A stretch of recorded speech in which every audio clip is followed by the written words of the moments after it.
Hello, welcome back everybody. Today we have another exciting game between Paul Morphy and Johann Lowenthal. This is their 14th game played in the match between them. The game began with e4, e5, knight f3, knight c6, bishop e5, going into a Spanish, a6, bishop a4, knight f6, d4, e takes d4, e5, knight to e4, castles, knight c5, bishop takes c6, d takes c6, knight takes d4, and knight to e6. A good move by Black. Black wants to exchange off White's most active piece. Knight takes e6, bishop takes e6, and queen to e2. Morphy being Morphy, he decides not to exchange queens, but if White decided to immediately exchange queens with queen takes d8, he would have an inferior position due to rook takes d8, and now Black is suddenly ahead in development.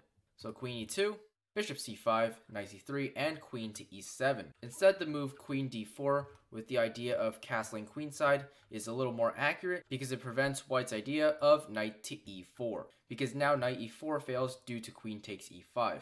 So on queen e7, knight to e4 was played, h6. This move prevents the idea of bishop to g5, and bishop to e3. A great move, trading off one of Black's bishops, which is a common plan when playing against the bishop pair. And after Black's dark bishop is traded off, the f-pawn will be free to roll down the board. Bishop takes e3, queen takes e3, and now Black is already under some pressure because castling on either side is risky. If castles kingside, then f4, with the idea of f5, and if queenside castles, then queen to a7. So Black keeps his king in the center for now and plays bishop f5 and knight to g3. With this move, White defends his e5 pawn, but also sacrifices the pawn on c2. But in return, he will get his pawn majority on the king side rolling. Instead, if he defended the pawn with f4, the problem is bishop takes e4, queen takes e4, and now queenside castles, and Black has solved all his problems. So anyway, knight g3 is played, bishop takes c2, and f4, rolling the kingside majority, and g6 was played by Black. This prevents the move f5, and now an amazing move by White, e6, breaking apart Black's pawn structure because it takes advantage of the fact that this diagonal was opened up with Black's last move. Obviously, you can't take the pawn due to queen c3 forking both the rook and the bishop. So in the game, Black played bishop f5, which is not the most accurate. The most accurate would have been to castle, and White's attack doesn't get too dangerous in this position. If you try something like f5, the problem is f takes e6, and if you try f takes g6, opening up more lines, the problem is bishop takes g6, queen takes j6, and queen g7, and there's no direct way to attack for White. But bishop f5 was played instead.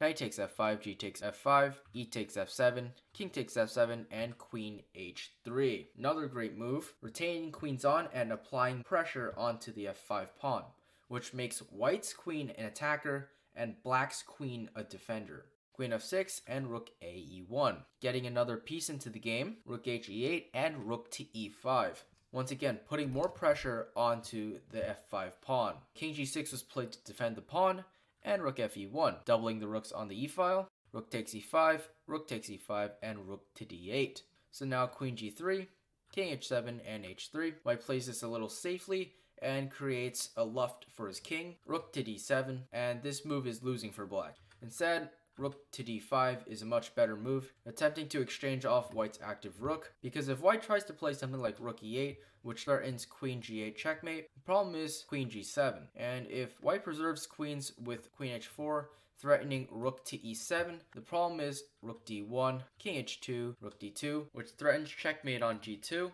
And if White defends this with rook e7, the problem is rook takes g2, king h1, rook g1, king h2, and rook g2 results in a repetition. So rook d5 would have drawn the game, but instead rook to d7 was played. And this loses because it gives White complete control of the board. So with rook d7, Black intends to exchange off the rooks with rook to e7, but White prevents this by playing the move queen to e3. Now b6 was played, king h2, c5, and queen to e2, with some ideas of rook e6 because now the queen defends the b2 pawn, queen to g6, rook e6, queen g7, and now queen to h5. Once again, attacking the f5 pawn, rook d5, and now the move b3. And amazingly, Black is in zugzwang. All moves lead to a disadvantage. So the move b5 was played by Black, which gives up the a6 pawn, rook to d6, queen f5 check, queen g6, queen takes g6, king takes g6, and rook to a5. The continuation of rook takes d6 also wins the game for white. I'm not sure why Morphy didn't play this, but rook to a5 was played. Rook b6, g4. White starts to roll his kingside pawns. The rest of the game isn't too difficult. c6, king g3, h5, rook a7, h takes g4, h takes g4, king f6, f5, king e5, rook e7, king d6, f6, rook b8, g5, rook f8, king f4, c4, b takes c4, b takes c4, king f5, c3, and rook to e3. And after this move, black resigned. I hope you enjoyed today's game, and as always, thanks for watching, and I'll catch you all next time. Bye.